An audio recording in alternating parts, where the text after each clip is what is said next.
माँ दुर्गा जी की नौवीं शक्ति का नाम सिद्धिदात्री है। यह सभी प्रकार की सिद्धियों को देने वाली है।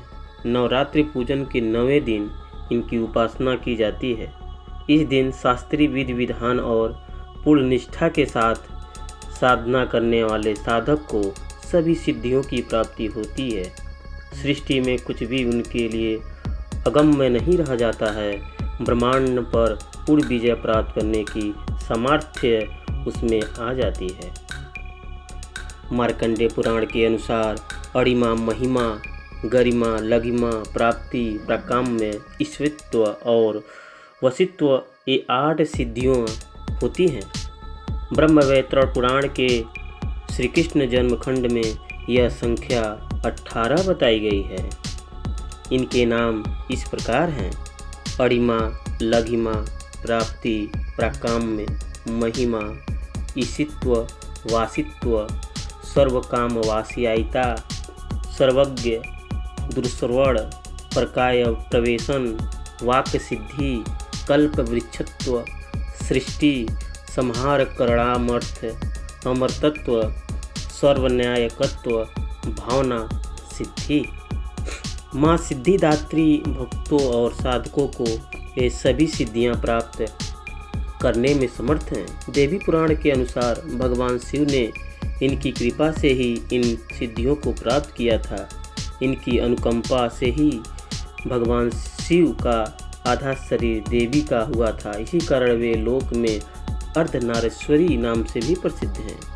माता सिद्धिदात्री 4 भुजाओं वाली हैं। इनका वाहन सिंह है। एक कमल पुष्प पर भी आसीन होती हैं।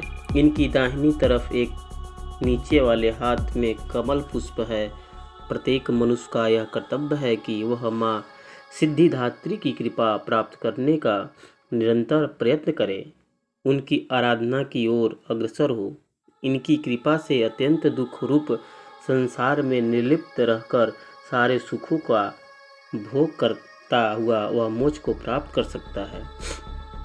9 दुर्गाओं में माँ सिद्धिदात्री अंतिम हैं। अन्य 8 दुर्गाओं की पूजा उपासना शास्त्रीय विधि विधान के अनुसार करते हुए भक्त दुर्गा पूजा के 9वें दिन इनकी उपासना में प्रवृत्त होते हैं। इन सिद्धिदात्री माँ की उपासना पूर्ण कर लेने के बाद भक्तों और साधकों की लौकिक और परलौकिक सभी प्रकार की कामनाओं की पूर्ति हो जाती है। सिद्धिदात्री माँ के कृपा पात्र भक्त के भीतर कोई ऐसा कामना शेष बचती ही नहीं है जिसे वह पूर्ण करना चाहे। वह सभी सांसारिक इच्छाओं, आवश्यकताओं और अस्पृहाओं से ऊपर उठकर मानसिक रूप से माँ भगवती के दिव्य लोकों को विचरण करता हुआ उनके कृपा रस की उसका निरंतर पान करता हुआ विषय भोग शून्य हो जाता है। माँ भगवती का परम सानिध्य ही उनका सर्वस्व हो जाता है। इस परम पद को पाने के बाद उसे अन्य कोई की भी वश की आवश्यकता नहीं रह जाती है।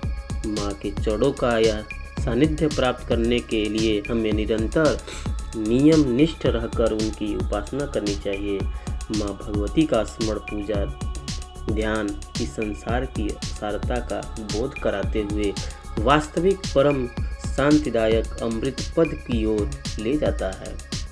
इसकी आराधना से जातक को अणिमा, लघिमा, प्राप्ति, प्राकाम्य, महिमा, ईश्वरत्व, सर्वकामावासिता, दूर श्रवण, परकामा, प्रवेश, वाक्य सिद्धि, अमर तत्व, भावना सिद्धि आदि समस्त सिद्धियों 9 सिद्धियों की प्राप्ति होती है।